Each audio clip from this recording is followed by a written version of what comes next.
Well, hello everybody, and this is Auntie, and I am back in my robe. It is so cold.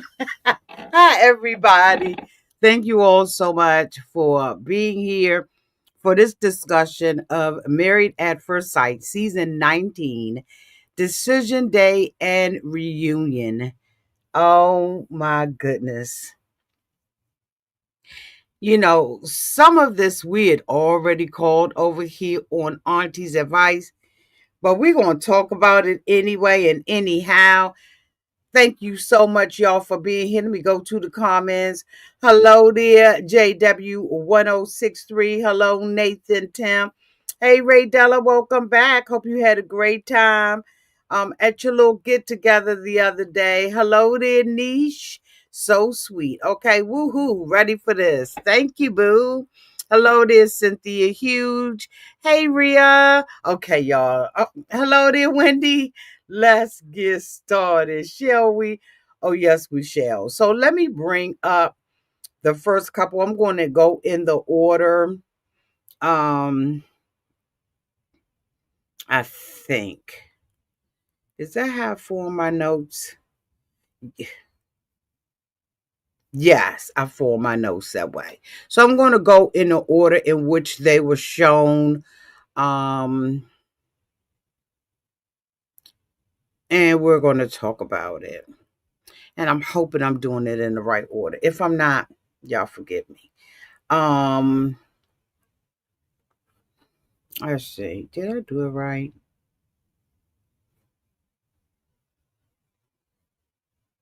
Seems like I got a couple missing, y'all.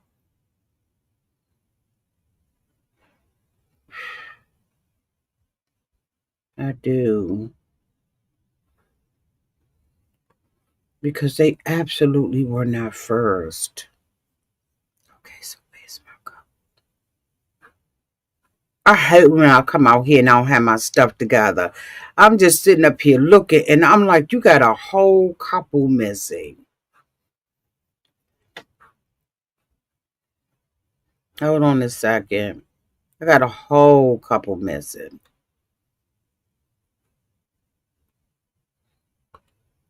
I sure do. I sure do.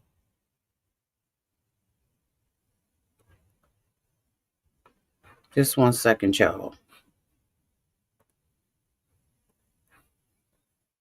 You can tell what kind of life I be living. On the edge. On the edge. I was like, this no, this not right. I'm hoping you all had a great Saturday.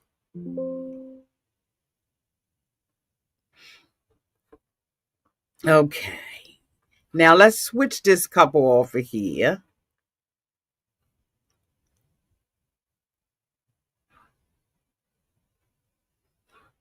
Because they were not the first couple.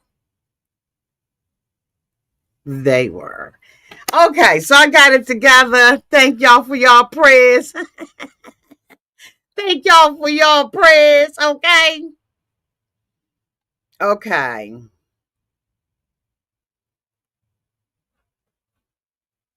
So we got all the couples out on the stage and all of that kind of crap, right? And so, of course, we know we got Kevin Frazier.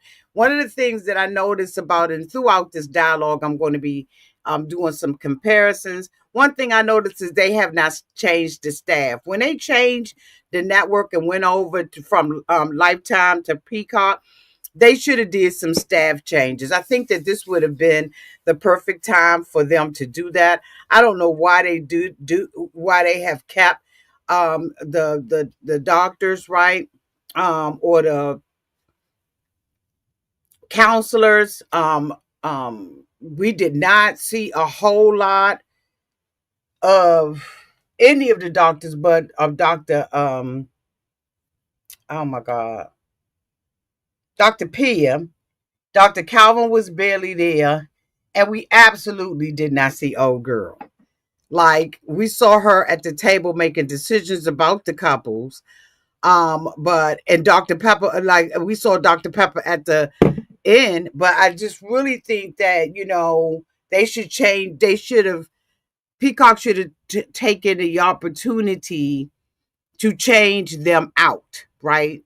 I don't know if if they was part of the transfer or part of the sale. Sometimes when networks transfer shows, they say, okay, well, we're going to keep the cast together for a certain amount of time. Maybe that is what has happened. I don't know. But I thought that this would have been a wonderful time for them to change it out. But nonetheless, we're going to go. We had Kevin Frazier, as always. And so, the staff came out, or the cast came out in their, outfits and stuff like that. I thought everybody looked nice.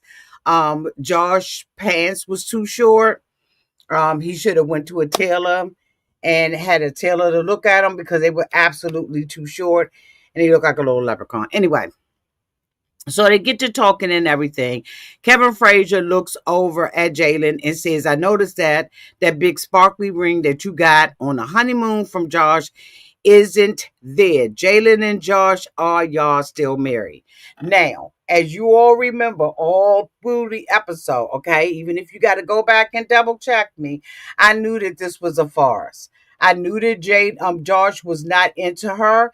He was always pressuring her to do something.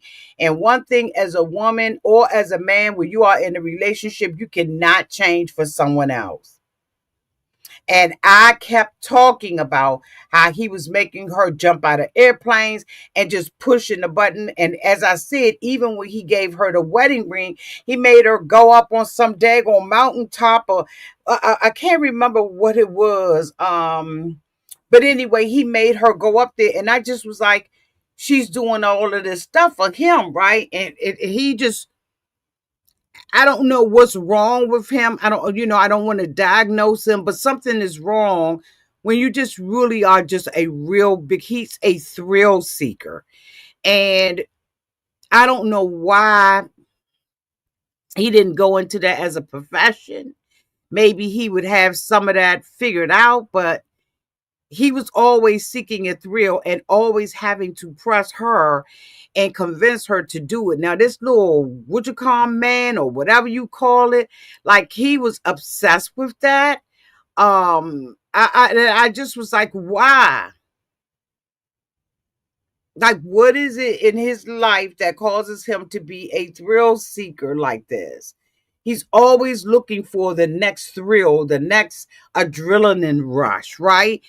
And again, as I said, there are people, who live like that. And that was absolutely him. So Jana said, we're no longer together.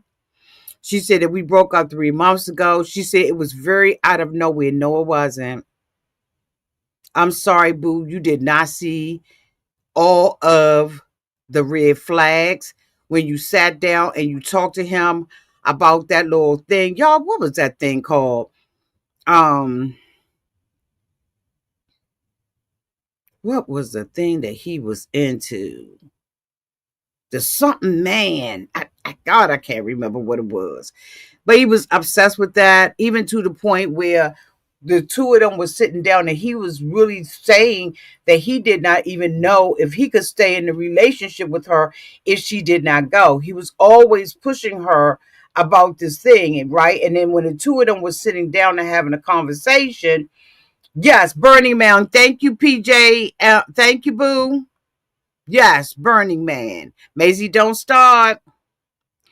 Absolutely, that's what it was. When they were sitting there talking about that, and she was saying how she, this just was something she didn't want to do, that the two of them needed to find something else that they could do in common. The relationship was over then. He stayed in it for whatever reason that it benefited him. And that was it. That was it, and that was all. And I would not want to be in a relationship where we don't have common goals. And the one thing about Jalen and her mother is that they ignore things and believe that their beauty and them, being poised or whatever is going to satisfy the person. But when you're with someone and you have to always be pushing that person to do something or not do something, it's a turn off for a man. And for a while, he will tolerate it, right?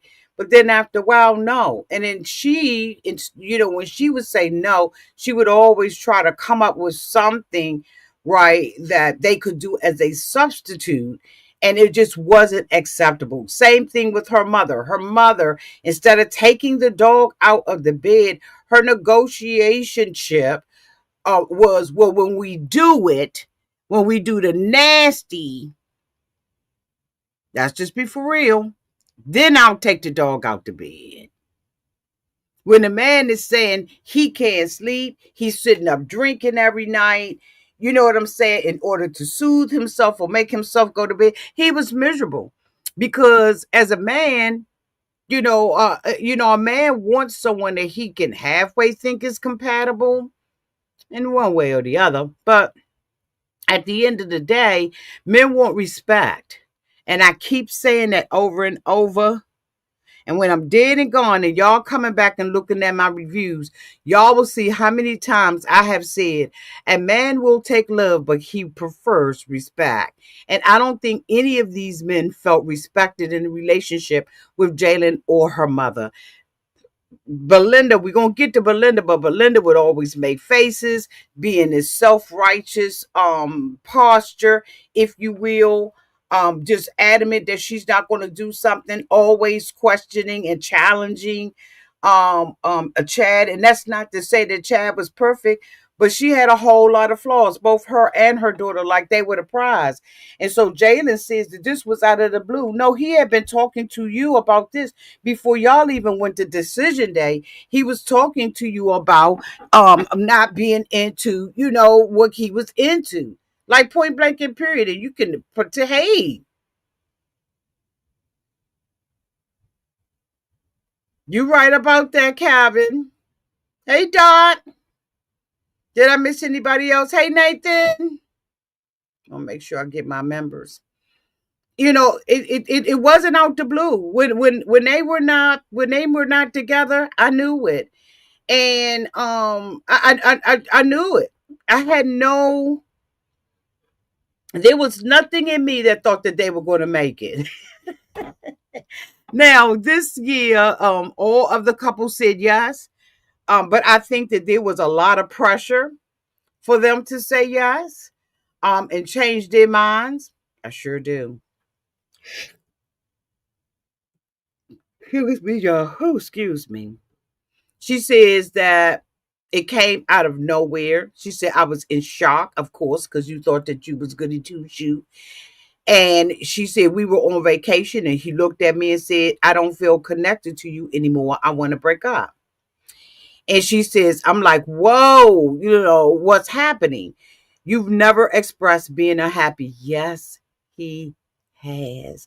But you had the solution instead of listening and saying, hey, you know, frankly, when they talked about it in the apartment and they had Dr. Pia and Dr. Calvin talking to them, they should have ended that relationship then.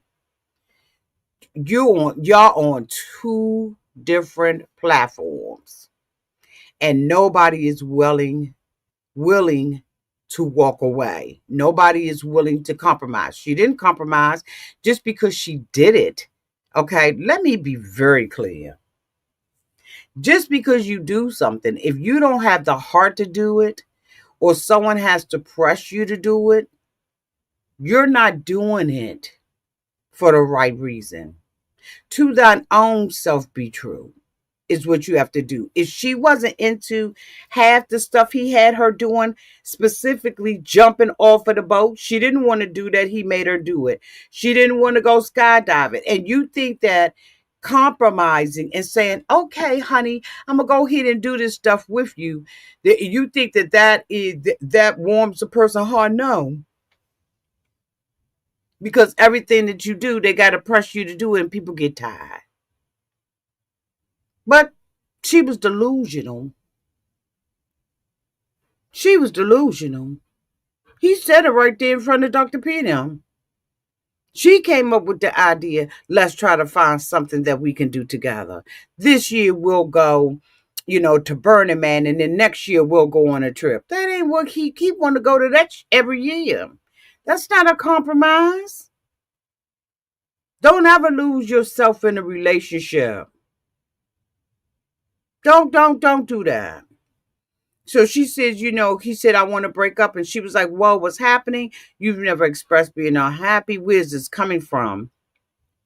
How can you just decide one day you're done with the marriage? And so Josh was like, wait a minute. First of all, we didn't break up on a vacation. We broke up at home. So of course, Jalen, who has had the tendency to talk over him, if you paid attention, said, oh no, we broke up on vacation. And then I begged him. I said, this is our first time. This is the first time I'm hearing you're unhappy. Can we work it out? Every time he talked about Burning Man, which was the weirdest, okay, for some man to be totally into something like that, he was unhappy. He was unhappy every time he had to push you to do something. He wanted an adventurous woman, but he didn't want to walk away from this experiment. I don't know why. I think he had purely selfish reasons for doing it. I don't know, but I think he brought his time out. He says he says She says, I said, I'm hearing you. You're unhappy. Can we work it out? And he said, yes. She said, then 3 days later, we were at a concert. And she said, I'm insecure as hell. This man just broke up with me, and I'm walking on eggshells trying to be happy. A girl comes up to us like she knows him. And she said, it was weird. And she said, I asked, who was that? And he goes, I'm not sure. And I'm like, what do you mean you don't know? And I asked him, did you sleep with her? And she said his whole energy changed. And he said, we're leaving. Yeah. Because the same way that Chad talked to your mother is the same way you talk to him. Because that's not even something that you need to be asking him in the front. You could have waited until you got home to say something. So the loud outburst that Chad had, that you want to criticize Chad about, is the same thing you just did to him. Don't ask me no like that out in the public. That's not how you handle. And again, as I said, men want respect in relationships above love. Be with a man and y'all think y'all in love with each other, and you start disrespecting him, and see how long that relationship lasts.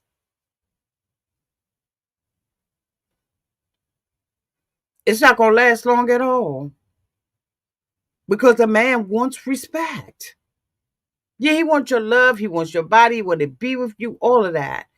But the moment you start disrespecting him, that was disrespectful. And he said, we're leaving. She said, we get in the car, and I say, I'm sorry. I'm insecure. I don't know why you're acting cold. And he said, I'm not acting cold. I am cold. You need to pack your up tonight and get out. Now, she said that this was like around midnight.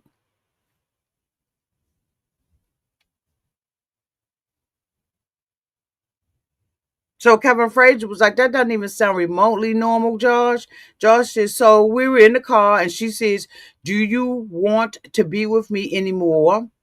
And I said, you're right. You should pack your things and go home. And as a matter of fact, she didn't ask me if I slept with him. She asked me, did I F her? Now, y'all know that was disrespectful on her part. You don't act like that, boo, out there in the street. She probably was all loud, probably had a drink in her. You don't act like that. So Jayla said, she said it was like a flip of a switch.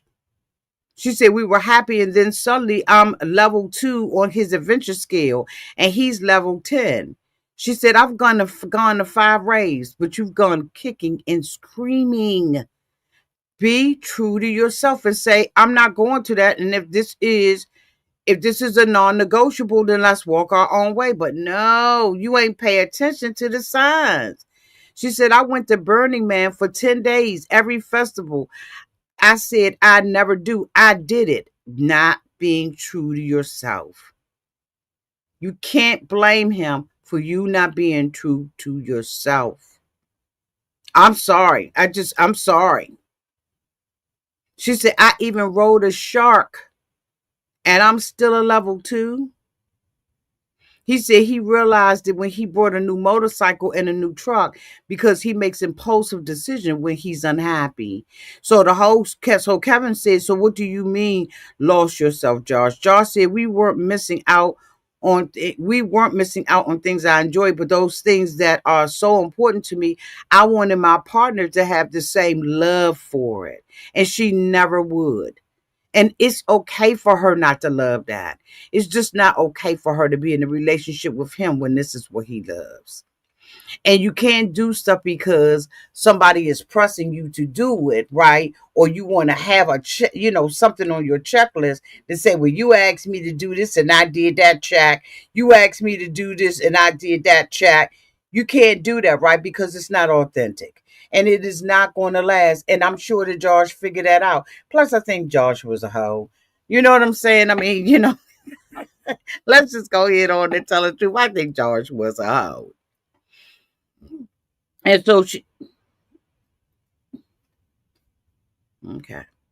So he said he wanted his partner to love them and she didn't. He wanted someone to share that same passion. And so Jalen said, he chases highs, constant constant rush, shiny new objects. She said, and I was one of them. Yeah. That's why he did the show. He had already dated everybody in the city.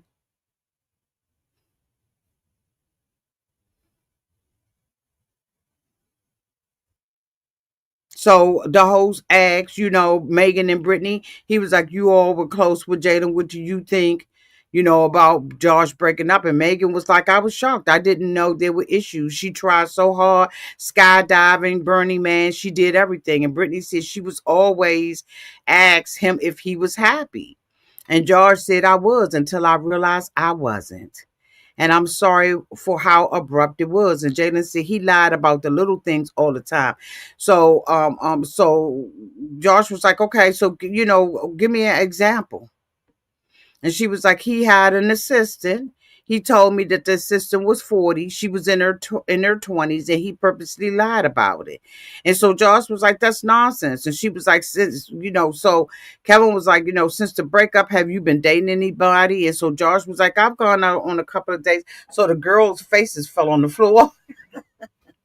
Maisie, go on the other side of the room because no, hold on, y'all. You about to fall on the heater.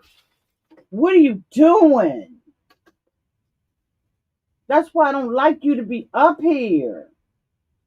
You're about to lay on the heater. Ain't nobody got time to be in no emergency vet paying $1,700 because you burnt yourself.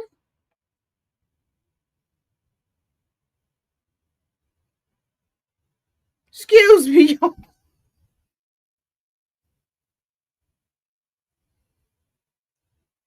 Yeah, go over there and lay down, man.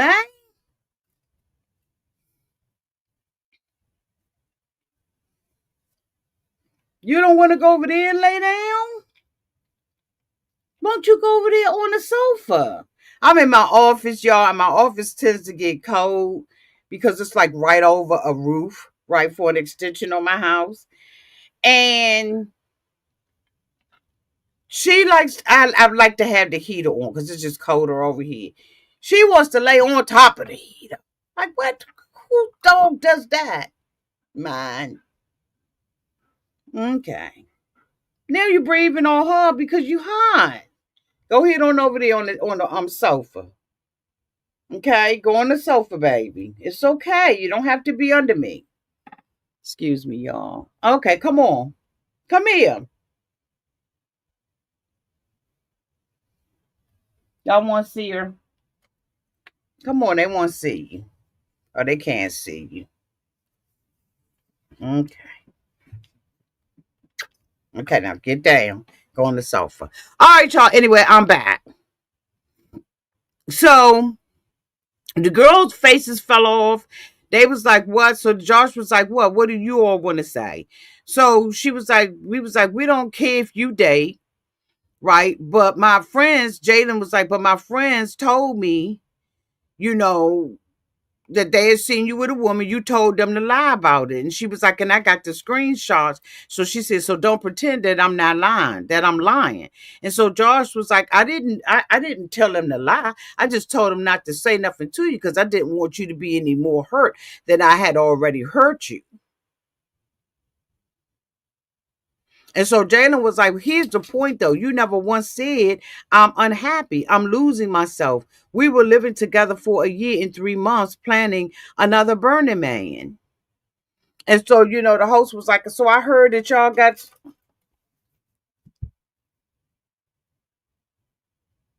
Macy, sit down.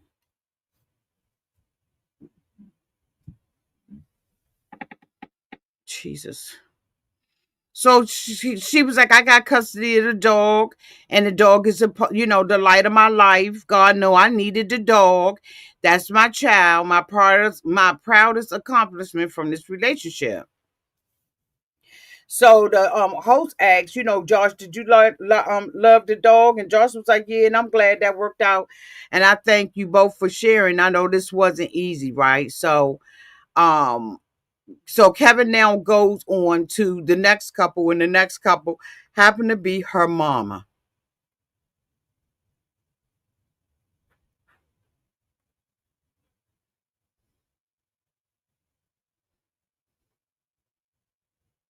Absolutely. Absolutely. Because the friends had saw the pictures of him being out with this girl. The girl looked like Jalen, right? Um, he just was a hoe.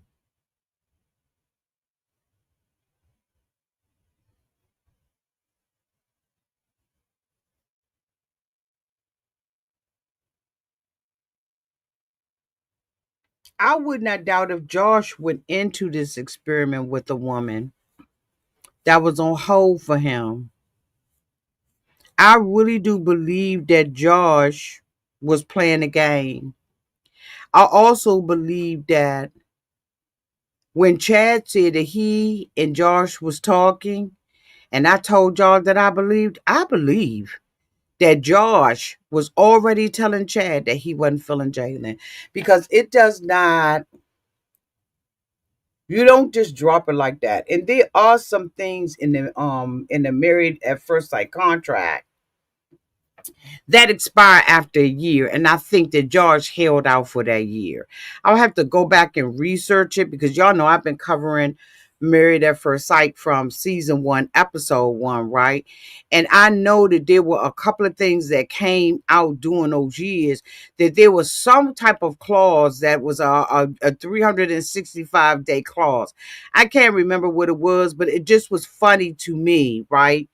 That Josh ended up breaking up with her 1 year and 3 months to the day.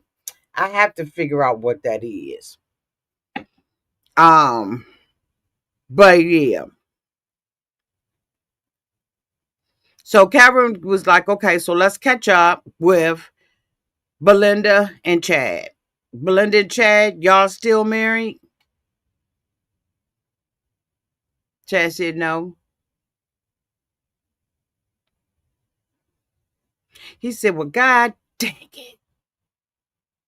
I thought that y'all had a great emotional connection in the beginning. And Belinda was like, it seemed that way. It seemed like we were really good. We were together on our wedding night, showering. So you can only get so comfortable, right? But we were comfortable with that and everything was fine. Then on the honeymoon, everything was fine. But when we got back to the apartment, everything changed. And then we changed. So Kevin was like, so did the intimacy level change? She was like, yes. He said, on whose part? She said, well, I'm not really, an initiator for the most part. But there were times when I tried to let him know, like, hey, boo, if you want to be intimate, we don't have to have the dog in here. Wrong answer. The dog, after he told you that he was uncomfortable with that dog being in the bed, I'm a dog lover. I have 2 dogs. Two 45-pound, 52-pound dogs. They don't sleep with me. They sleep on the shades. And if I'm having a boo thing over, they're not even in the room. Your relationship and your comfort, right, is with your dogs. Like the dogs sleep with my daughter. That but not Maisie, right? Because Maisie knows she's mine, and she has a tendency on some nights to let me know I'm your dog.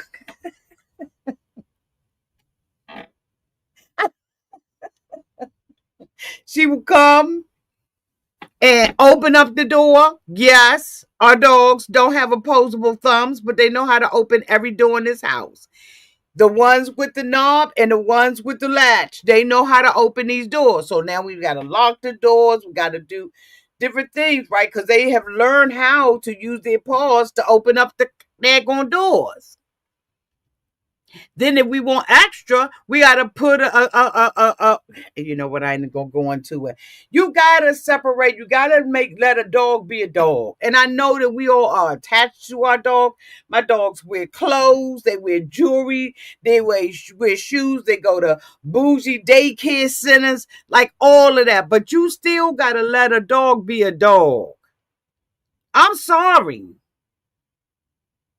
And saying the only time the dog is not in the bed when we do the nasty. So when you after you finish doing the nasty and you just want to cuddle and do some pillow talk, is the dog now allowed back in, or is the dog still in the same room? Is the dog outside of the room, downtown on the porch? Like, where's the dog? Like, you can't do that. Not when you're in a relationship. And I understand that this dog was her everything. Maisie's my everything too, but she's a dog.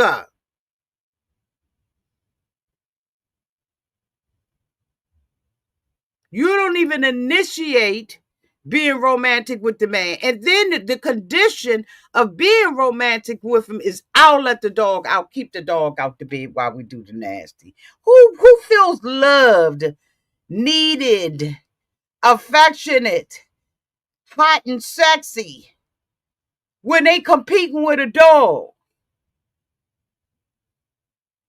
And people think that you can't compete with a dog. Oh, yes, the hell you can. Because when you see your dog like we see our dogs, they're children.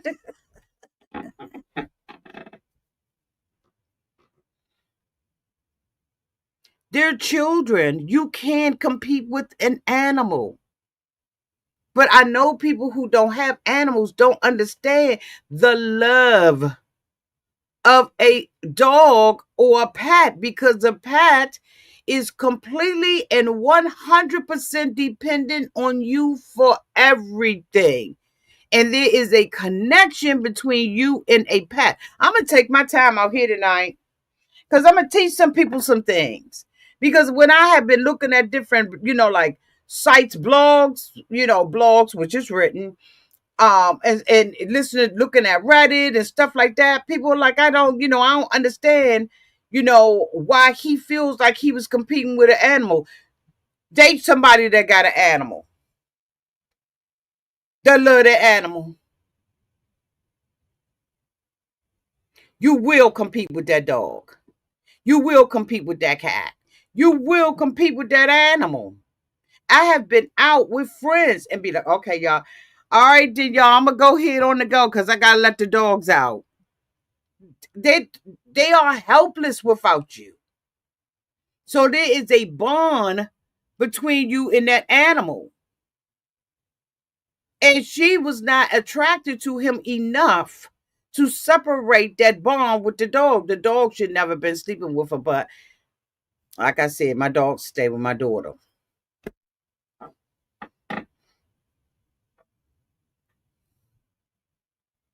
She said, I said, we don't have to have a dog in here.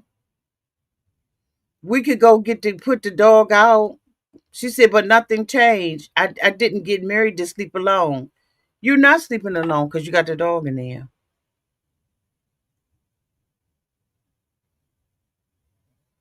You ain't sleeping alone. You got the dog. That was your priority. After the man told you multiple times he was uncomfortable with the dog being in the bed. And then you wondering why he drinking. Not that you know she's the reason why he's drinking, but it absolutely probably was a contributing factor because here I'm talking to this woman, trying to make love to this woman, trying to be with her, watch a little bit of TV, do whatever we're gonna do, and I gotta compete with a fucking dog in the bed. And if your dog is anything like ours, they love to snuggle, especially Twyla. Twyla want to snuggle in the morning. She want to snuggle at lunchtime. She want to snuggle in the evening. She want to be curled up underneath you. Whether her nose sticking or butt stick, she don't care. Maisie is iffy, but Twyla is a snuggle bunny. That's one of her nicknames. So this people who have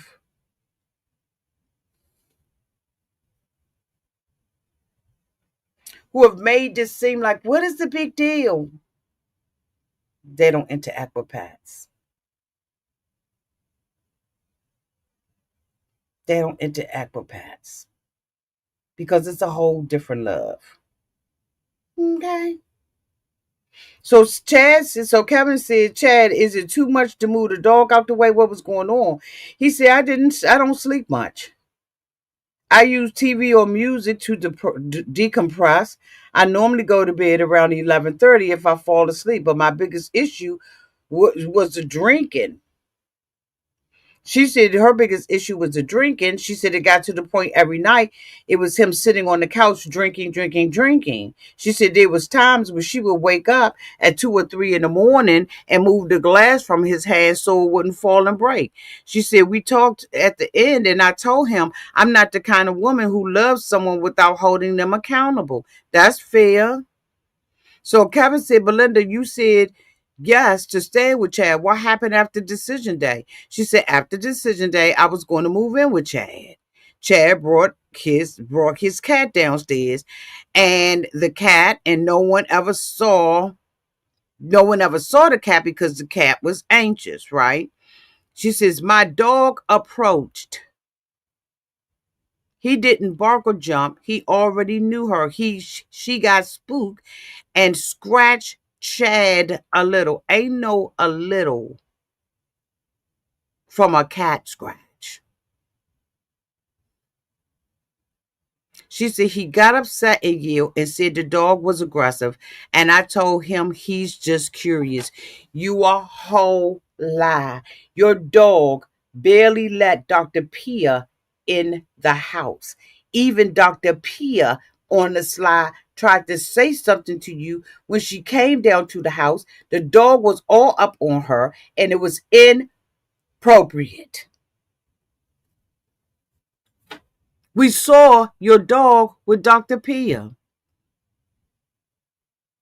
She was almost at the point where she wanted to tell you, or did she tell you, get your dog the back?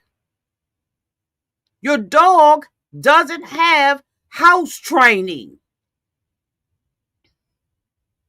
It's probably not accustomed to a whole lot of visitors coming in the house. And it definitely did not sit down when Dr. Pia came in the house.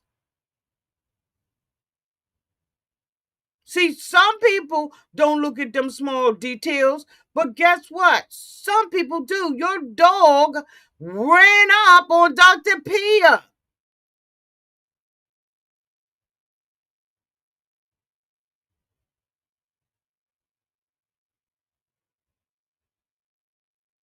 We don't tell our dogs not to approach, they approach because they want to guard and protect. They want to be able to smell your scent. My dogs happen to not like men at all. They like my youngest brother. That's it. They don't want men in the house. And you know why? Because they're not accustomed to that scent being in my house.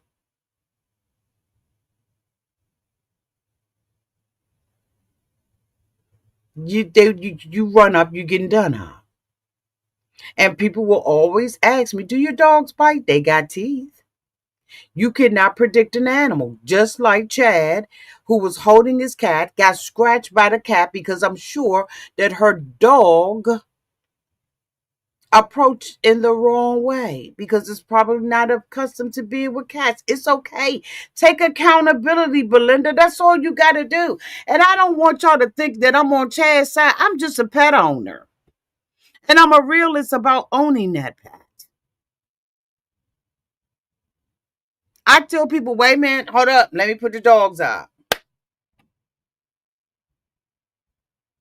And then if they're going to be staying for a long period of time, then we bring the dogs out and we let them meet on a human's term. Because some people are skittish of dogs. They've had bad encounters with dogs and cats. I can't stand a cat. They make me itch. So if you got one, I'm coming like the Avon lady. I'm ringing the bell and I ain't really coming in. That dander, I ain't got it to do. This man got scratched by his own cat. And I'm sure he had to pull the cat up off of him because cats scratch and they dig in. So some people have blown it and said, it wasn't a big deal. No, that's a big deal to have a cat up around your neck, afraid of a dog. But these are people who are ignorant about what a cat and animals do together. Her dog wasn't innocently walking up on him. And and the dog was, in my opinion, not trained because of the way that the Dr. Pia had to handle the cat. The dog. You don't believe me? Go back and look. Her dog ain't trained.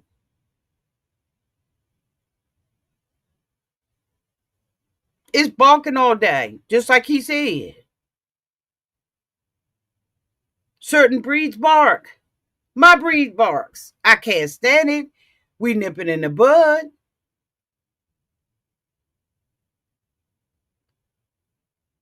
But it's a dog's natural nature to bark when it hears noise. And if they live in an apartment building, that means doors are open and closing all daggone day long.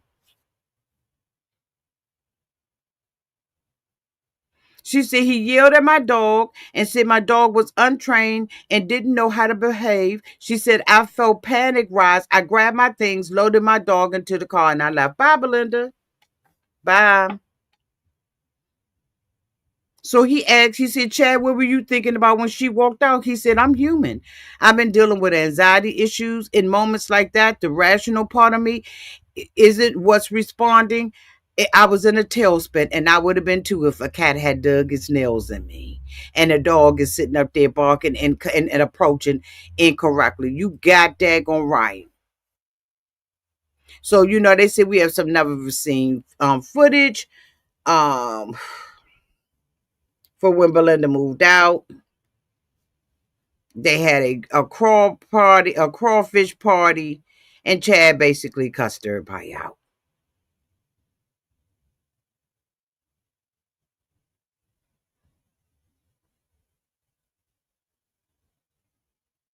Chad said, I'm not going to play second fiddle to a motherfucking dog. I'm the alpha in my house. This is an ambush. Y'all get the out off me. I'm going home. And it was because that's how Belinda did. And she would always make these little faces and stuff like that. Chad said, Kevin gave him a chance to talk. He said, first of all, um, thanks for bringing that up with a little sarcasm there. But honestly, I didn't play well. I'm embarrassed to see myself lose control. I judge myself harder than anyone. I wish I could rewrite that moment. So Kevin said, we all have moments where we don't handle things well. Why did you do the show?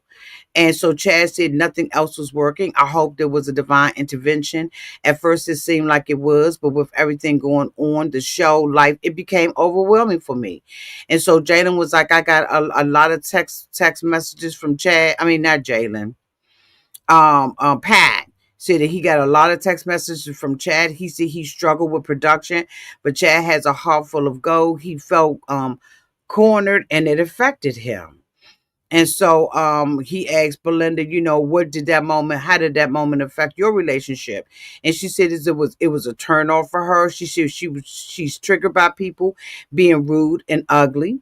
She said he raised his voice and it reminded her of her previous marriage where blow ups happened now out of nowhere. She said she felt like she was walking on eggshells in a relationship with him. And she said she even noticed that her producers did too. She said he tried to convince her that production was against him. She said, and she knew that they wasn't. She said they supported him, and that's why she stepped back. She said, I thought if he could treat them that way, eventually he'll treat me that way, and he did, and I believe it. I believe that Chad is a hothead. He's a complete mega alpha man, and he wants to be in control of everything. And when things are out of his control and not going the way that he wants them to go, he's an ass. I think that he is a privileged man, and it comes from wealth or has some wealth, and so he treats everybody like a motherfucking servant. And he thinks that people are supposed to. These are my opinions. He treat people like they servants, in my humble opinion. And he's rude and he's nasty to the hoe. He said, let me clear this up. Chad, you said you exchanged texts with Josh and he agreed with you about production frustrations. Belinda says that wasn't true. And then he asked Chad about it, and Chad said, I don't recall the details, but we each use each other for a sounder board. And I absolutely believe that dag on Josh was sitting up there talking about Jalen behind her motherfucking back. Even though he sat there and backpedaled and said he won't, I think he was the whole entire time. It may not have been by text. It could have been by conversation, but you better believe, honey, Josh showed exactly who he was. And when it came out and he asked Josh the question and Josh backpedaled, it was the way that Josh answered the question. Josh says, I don't remember the text. I don't remember. That's not saying you did not send it. That's saying you don't remember. It's a whole lot of shit you don't remember.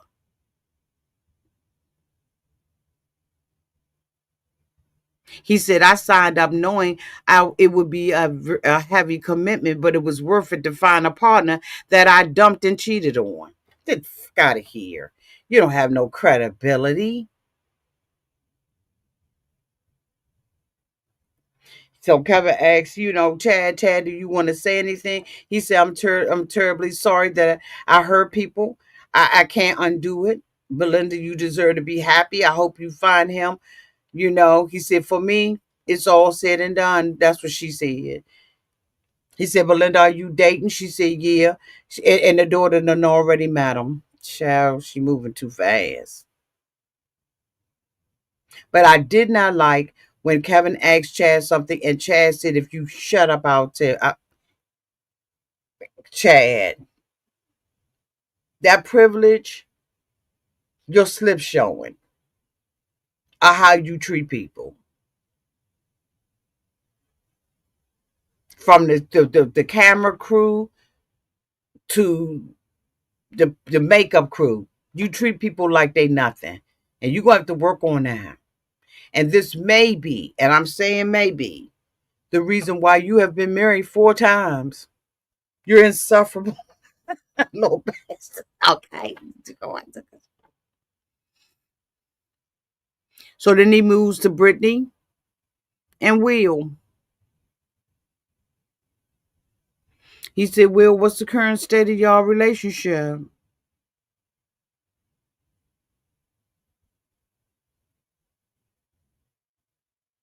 He said, there ain't one. We ain't got one. We haven't spoken in a long time. This man knew he didn't like this woman from the beginning.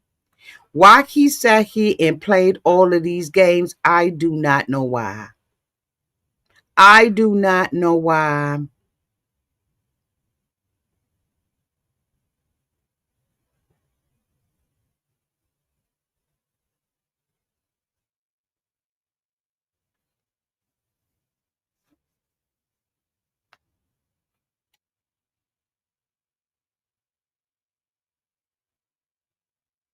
He said, Brittany, when was the last time the two of you spoke? She said, over a year and a half ago. We're no longer together. We don't speak.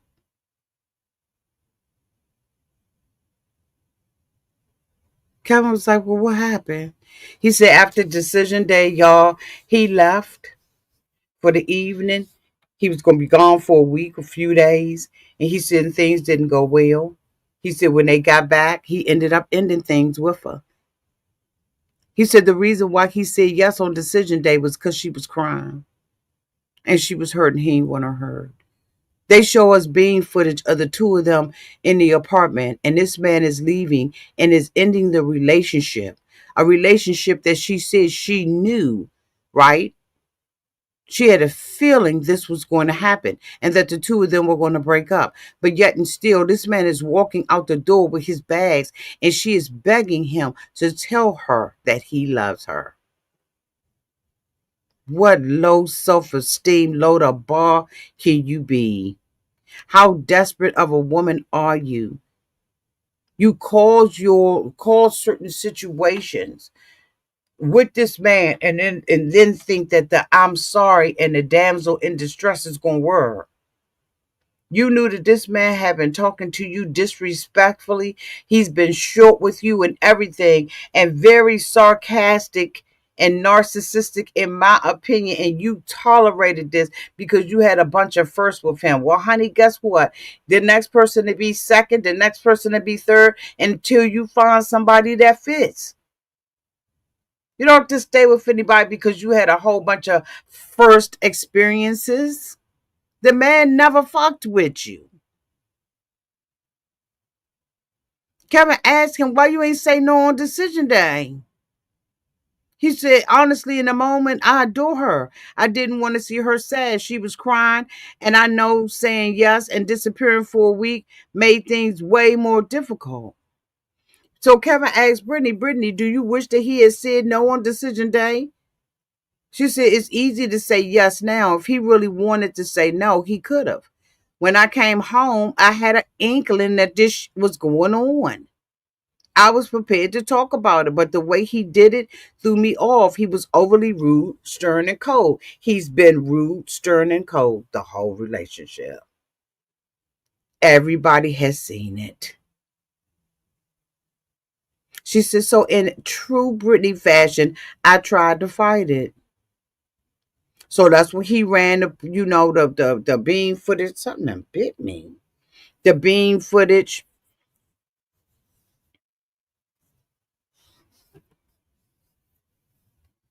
Will said my mannerisms were soft. I gave her hope, even though I was saying no. So I thought I had to be overly rude.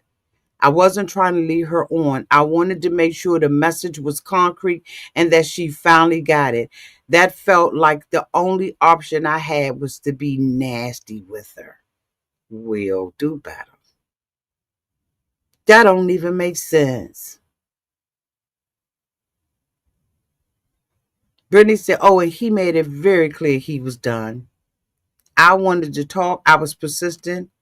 I wanted to fight. Will said she reached out a few times and she said some really rude things. And I said bye and I blocked her ass. And so Kevin was like, so after he blocked you, did you continue trying to contact him? She says, yeah, I wrote a letter. For what? For what?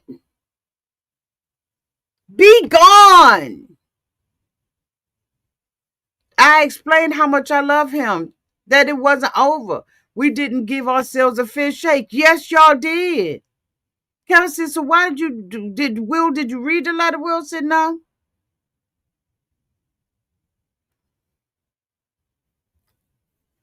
Kevin said, so what happened when she dropped it off? He said, I wasn't there.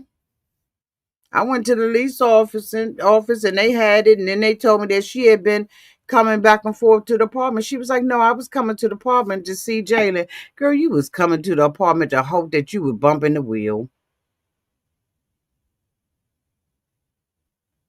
He asked her, did she have anything to say to him? She said, no. I said, hallelujah. Hallelujah. Hallelujah. Hallelujah. Amen. Will said he apologized for not being present, for not understanding how to hear. He said he became too literal, and that made things difficult.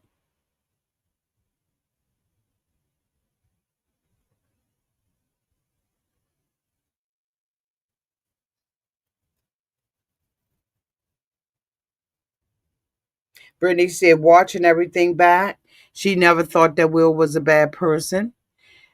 She said she knew that he wasn't trying to intentionally hurt her. Yes, he was. He just said he was. You ain't hear that part? He said he knew that he had to be hard and nasty with you. He was intentionally being hurtful. She said, I never questioned that you love me. I just needed more.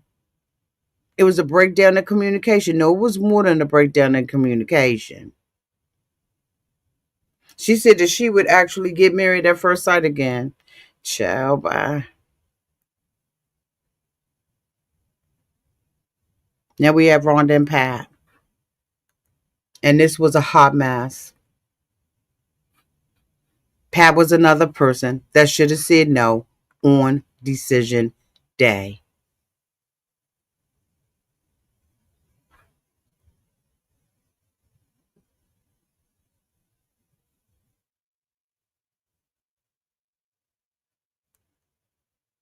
Mm-hmm.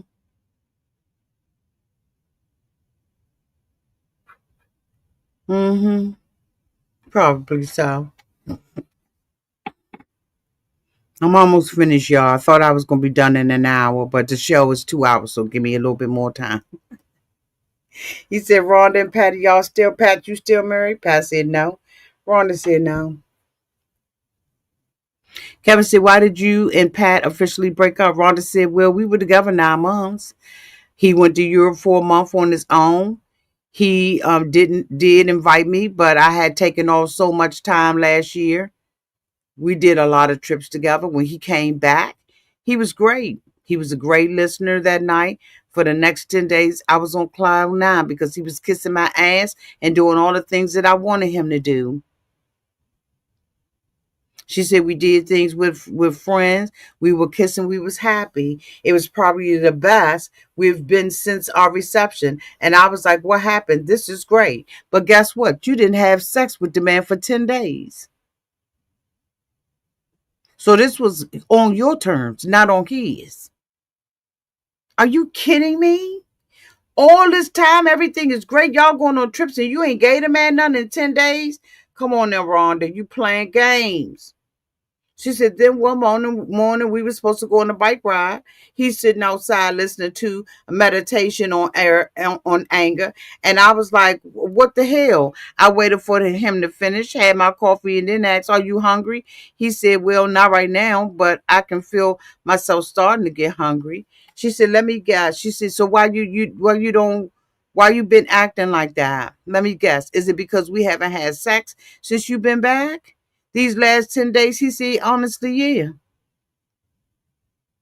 Exactly, yeah. She said later that day they met for dinner, and within 2 minutes, he said he was done. She said, so I got the fuck up and I left. And he said, so Pat, basically, she wasn't fulfilling your physical needs, not making love to him for 10 days. Pat said, I would have enjoyed more. So, yeah. That's something I had felt for a long time. We were intimate on the wedding night. And he was like, we was bang, bang, bang, bang, banging. And then all of a sudden we got to nothing. So he was like, okay. Kevin was like, okay, so Rhonda, what happened? She was like, Pat was insecure, and insecurity is a huge romantic turnoff. She said, so for example, on decision day, he showed up ready to say no. And she had called him out on decision day based on his, what is going on? She said, the way he was holding himself and everything, his whole posture, she knew that he was ready to say no. She said, but then he turned around and said yes, and she just wanted him to be a man.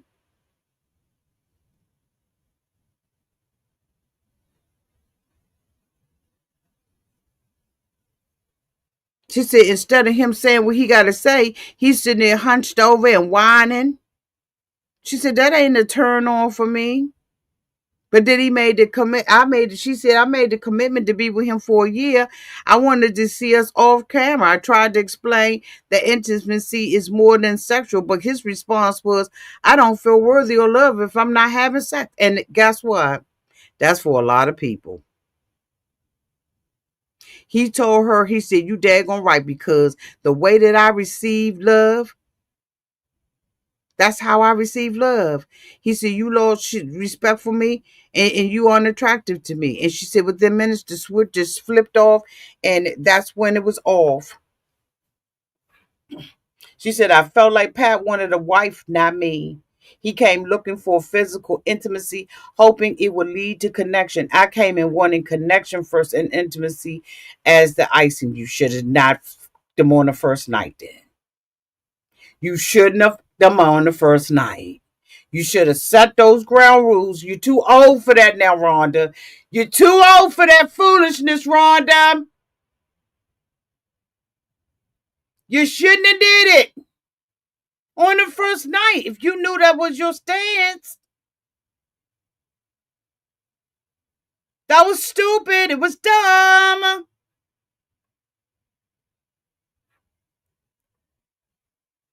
Why'd you sleep with him?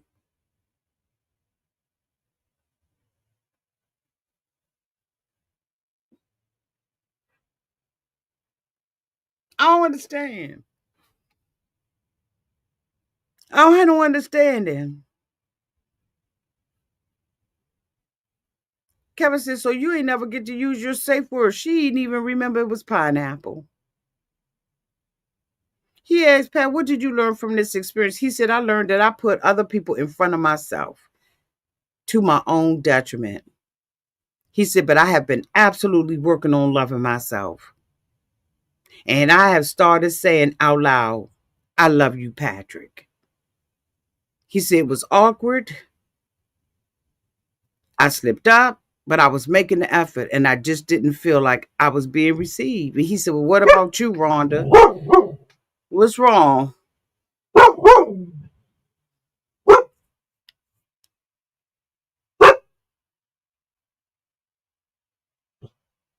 They outside in their front yard. Can they be in their front yard? Is it okay?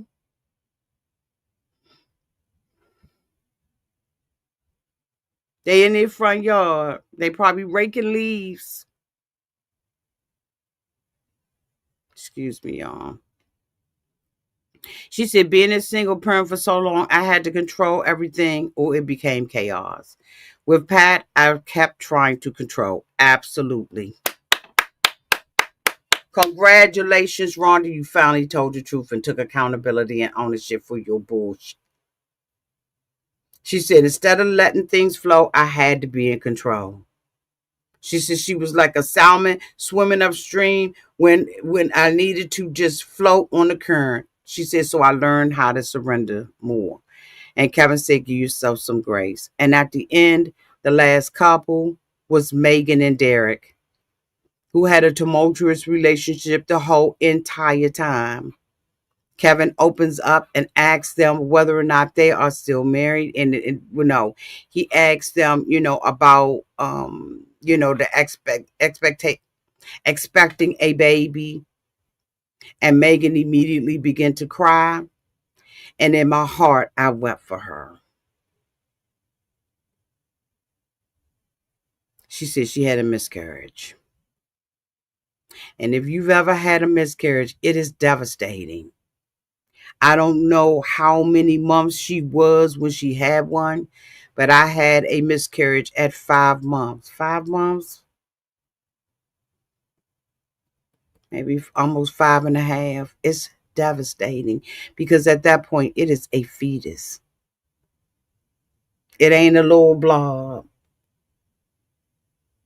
And it really doesn't make a difference for a woman, when you become attached to a baby after you find out that you're pregnant, right? It doesn't make a difference whether you are 8 weeks or close to delivery. A miscarriage is devastating for both parties. She just started crying. And she said it's just really hard to talk about. Kevin had empathy for her and sympathy because he said that he experienced this in his own life and he was very, very sorry to hear about it. Megan said that it was rough. And Derek said, Megan was pregnant. He said, we were excited. We said yes. We thought this worked. We were ready, already thinking about family planning. Then soon after that, we got the devastating news. It was extremely hard seeing what she went through, what we went through. He said was terrible. Kevin asked, are y'all still married? Megan said, once we went through the miscarriage, everything changed. We started clashing. He was stubborn. I'm stubborn. There were a lot of give and take, but I was the one saying, let's go to couples therapy. And that made her cry even the more when she said that. She said there were a lot of issues. And if we didn't work on them, if he didn't want to work on them, I couldn't work on them by myself. She said we had a really bad fight. And during the fight, he told me he didn't love me anymore.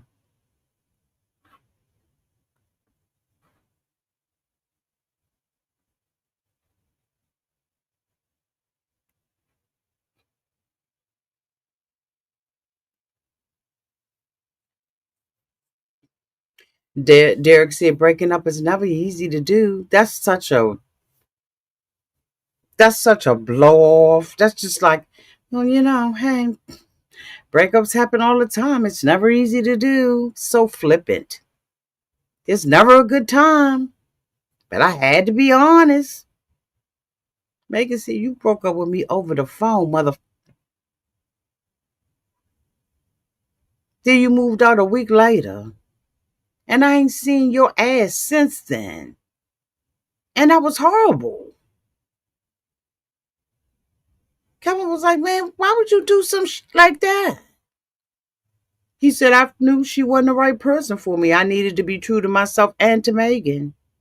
Megan said, when he broke up with me, something in my head changed. She said, I forgot all of the good. I only remembered the bad. She said, then later I remembered the good again. So I don't think he's a bad person, but the way he handled it, it was not fair to me.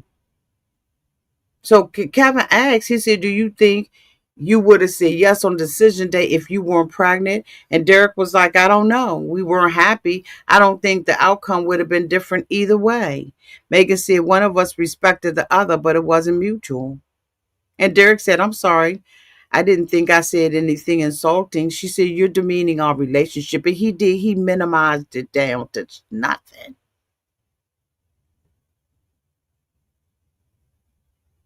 He said, I ain't mean that. Megan was like, motherfucker, we was about to have a baby together. You're taking away from all the good we had, and that's not fair. It just feels so cold, and he was cold. Both him and Josh were really cold. Megan said, and honestly, why would I want to be with someone who don't want to be with me?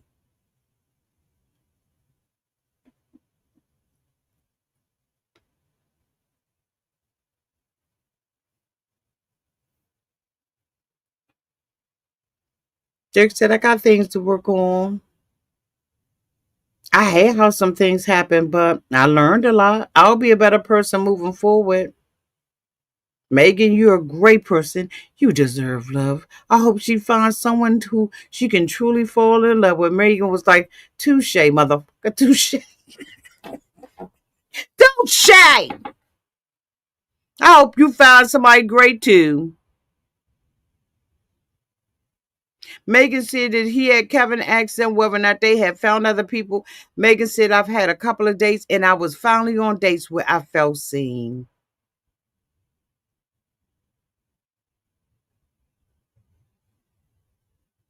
He said, did you feel unseen in your marriage, Megan? She said, absolutely. A lot of the times. He said, Derek, are you dating? He said, I've been dating somebody for 7 months. It's going really well. I'm really happy. She wants to be a mom. She loves me and I love her. Why is he so obsessed with having kids? And I think that that's why he broke up with Megan, because Megan lost the baby. And he didn't want to have to try to fight to have another baby. I think that Megan had told him some things because she had shared that she, had frozen her eggs, and I think that maybe she probably had some issues, before. Not really sure, right? But I think it was something more to her miscarriage and more to him walking out on her immediately after it. Megan said, "Well, he's been on Raya for 2 months." 2 months ago, 7 months. He said he dating somebody, 7 months dating, but on the app recently, she said, I sent the screenshots to Jalen. No shades, just facts. He said, I got off the app. I'm with her. Child, they all was looking like, oh my God, he all up on a dating app. Derek said, I can be defensive. I need to slow down, grow, and be better. Megan told him, I'm happy. I appreciate you. That's all I want, to be appreciated in the scene. I hope you have your 3 babies and they'll be great.